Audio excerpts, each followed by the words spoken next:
بسم اللہ الرحمن الرحیم۔ السلام علیکم۔ روایت ہے کہ دو آدمی آپس میں جھگڑتے ہوئے رسول اللہ صلی اللہ علیہ وآلہ وسلم کے پاس آئے۔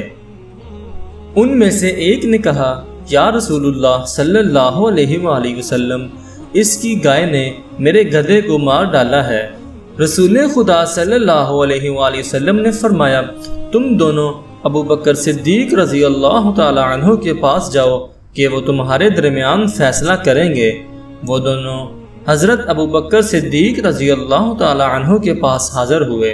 حضرت ابو بکر نے فرمایا، تمہیں کیا ہو گیا ہے کہ رسول اللہ صلی اللہ علیہ وآلہ وسلم کو چھوڑ کر میرے پاس آ گئے ہو؟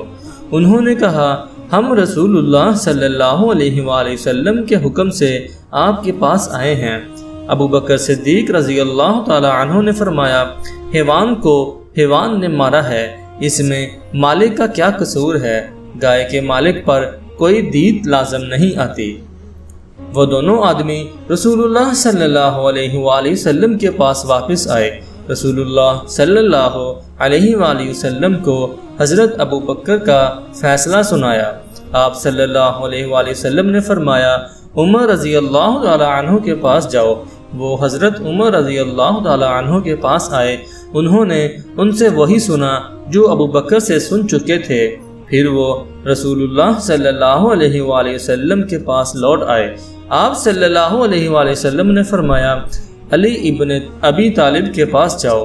جب وہ حضرت علی رضی اللہ تعالی عنہ کی خدمت میں پہنچے تو آپ رضی اللہ تعالی عنہ نے فرمایا، اگر گائے خود گدھے کی جگہ پر گئی ہے تو گائے کا مالک گدھے کے مالک کو اس کی قیمت دے گا، اور اگر گدھا گائے کی جگہ گیا ہے تو گائے کا مالک کوئی چیز نہ دے گا۔